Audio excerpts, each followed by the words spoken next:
একটি ভোটের যে কত গুরুত্ব তা প্রমাণ করলেন ব্রাহ্মণবাড়িয়া আশুগঞ্জ উপজেলার তারুয়া গ্রামের ফারুক রত্না দম্পতির পরিবার।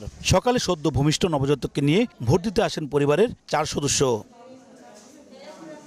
সকালে ভোট গ্রহণের শুরুর পরপরই শালুকপাড়া সরকারি প্রাথমিক বিদ্যালয় ভোট কেন্দ্রে 1 মাস বয়সী নবজাতক ফাহাদকে নিয়ে ভোট দেন রত্না বেগম নামে এক মা।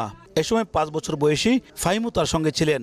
সদ্য ভূমিষ্ঠ সন্তানকে নিয়ে ভোট কেন্দ্রে এসে পছন্দের প্রার্থীকে ভোট দিয়ে অনেকটাই স্বস্তি প্রকাশ করেন রত্না। নাতি বৌমাকে নিয়ে শাশুড়ি রেহানা বেগমও ভোট কেন্দ্রে আসতে পেরে অনেকটাই খুশি। এ সময় ভোট কেন্দ্রে ভিন্ন আবেশ সৃষ্টি হয়। দায়িত্বরত আনসার পুলিশ সদস্যরাও সহজে ভোট প্রদানে তাদের সহযোগিতা করেন। সুষ্ঠু পরিবেশে ভোট দিতে পেরে চোখে মুখে তাদের হাসির ঝিলিক। আমার খুব ভালো লাগছে, আমার কষ্ট হয়েছে, তারপর অনেক আনন্দ পাইছি যে আমি প্রথম ভোট দিতে পারছি। আনন্দ হিসেবেও আসছে, সুষ্ঠু নির্বাচন থেকে আসা না, সুষ্ঠু নির্বাচনে আসতে পারতাম না। আমরা আনন্দে আইছি, এরা পাস করলে আমরা খুশি, গ্রাম উন্নত হইব এই জন্য।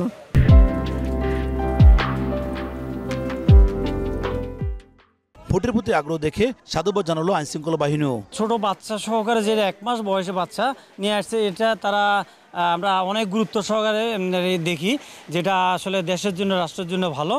আর যে তার অনুপ্রেরণা বা সেটা দেখে আমরা তাকে যত তাড়াতাড়ি পারি আমরা সহযোগিতা করে তার ভোটটা প্রদান করার সহযোগিতা করেছি। শালুকপাড়া সরকারি প্রাথমিক বিদ্যালয় ভোট কেন্দ্রে মোট ভোটার সংখ্যা 3187 জন। উজ্জ্বল চক্রবর্তী, সময় সংবাদ, ব্রাহ্মণবাড়িয়া।